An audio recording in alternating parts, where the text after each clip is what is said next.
Oi pessoal, sejam muito bem-vindos a mais um vídeo do canal e hoje eu vou trazer mais um caso criminal. Então se você gosta desse tipo de conteúdo e desse tipo de informação, já se inscreve para ficar por dentro sempre que sair vídeo novo e também não esquece de deixar o like no final do vídeo se você gostar do conteúdo.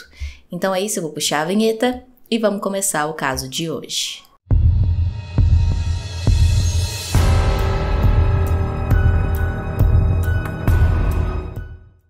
Dylan Nicholas Redwine tinha 13 anos na época dos fatos e vivia em Colorado Springs, nos Estados Unidos. Os pais dele, Mark Redwine e Elaine Hatfield, eram divorciados desde 2007 e então o Dylan e o seu irmão mais velho, Corey, de 20 anos, passaram a viver com a mãe, mas o Dylan, como era menor de idade, fazia visitas ao pai. O seu irmão Corey, como já era maior de idade, pôde escolher e preferiu viver só com a mãe, sem fazer muitas visitas ao pai.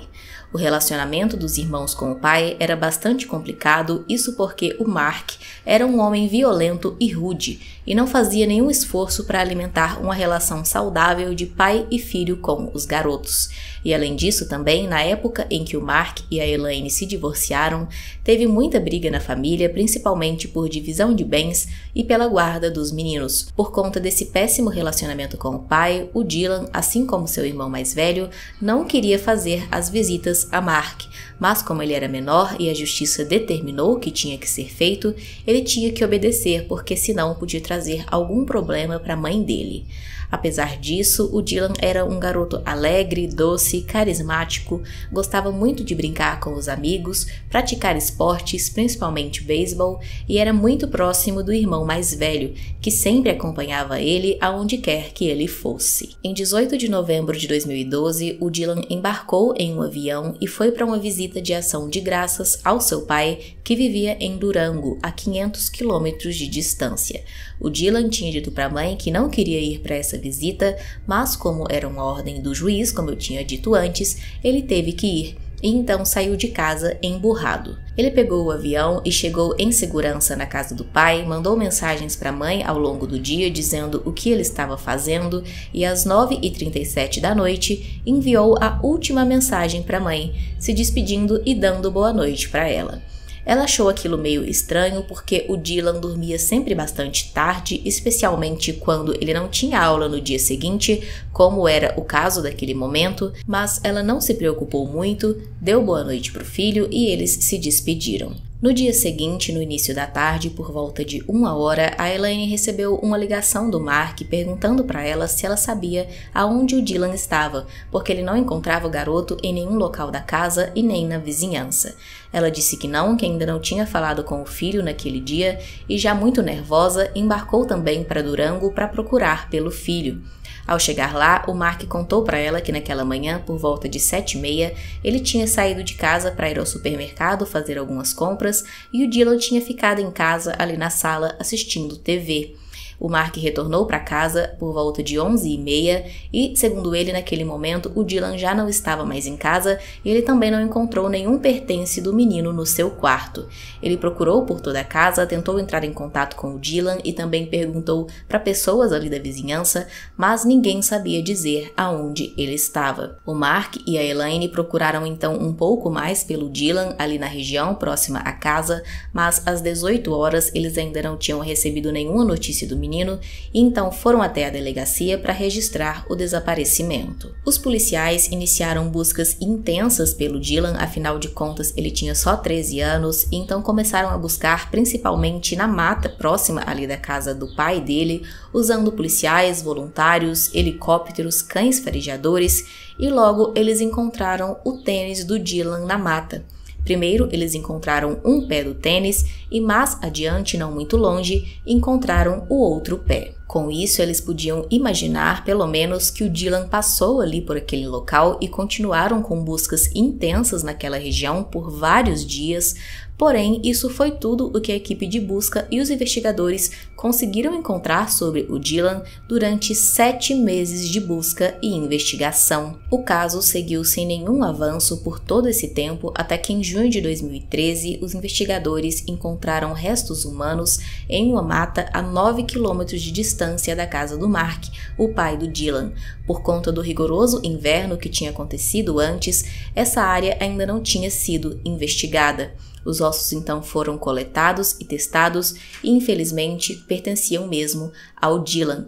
Porém, não foi possível confirmar qual seria a causa da morte, porque já estava em um estado muito avançado de decomposição e também tinham alguns ossos faltando, como, por exemplo, o crânio. Mais tempo se passou sem nenhuma pista e, em novembro de 2015, 2 anos após esses ossos terem sido encontrados, um casal que fazia uma trilha pela mata a 2 quilômetros de distância de onde os outros ossos foram encontrados, encontrou o que parecia ser um crânio humano.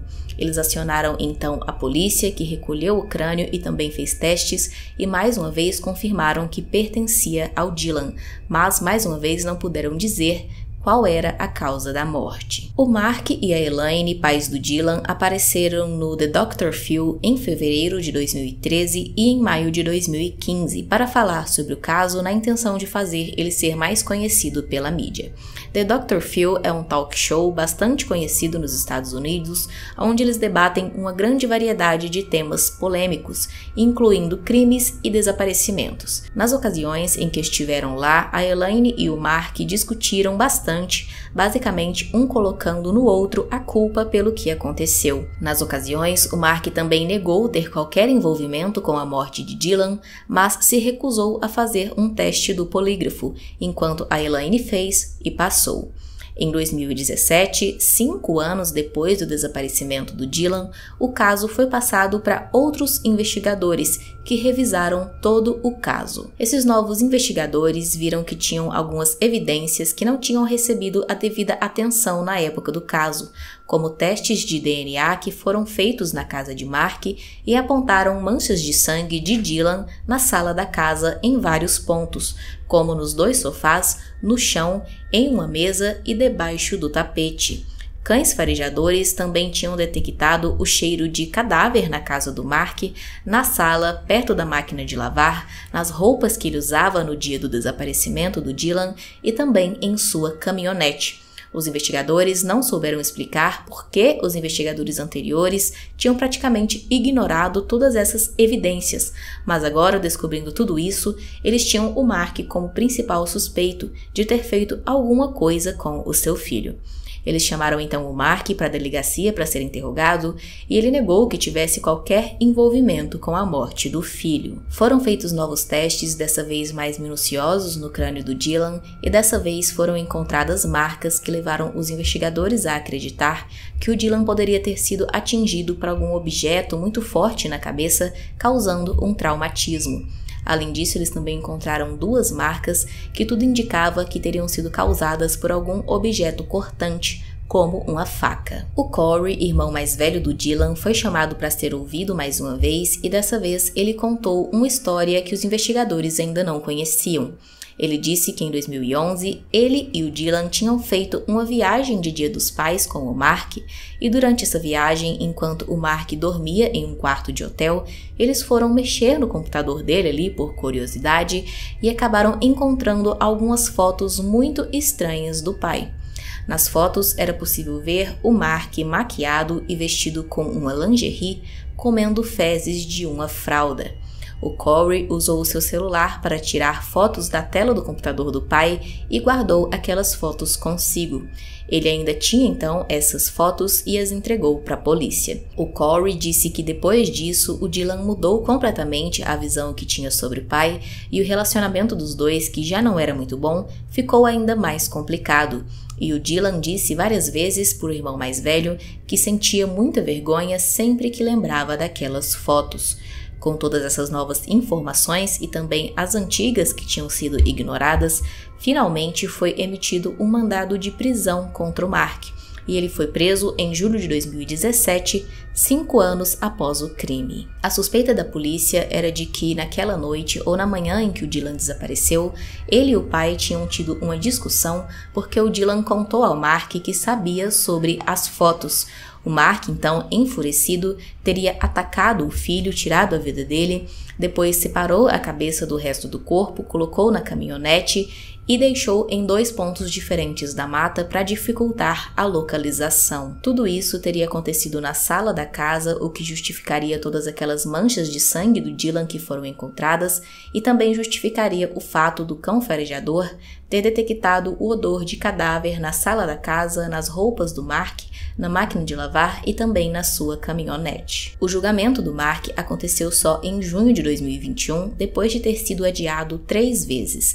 Na ocasião, a acusação disse que o Mark matou o filho por conta da discussão sobre as fotos, porque ele ficou enfurecido em ser confrontado pelo filho.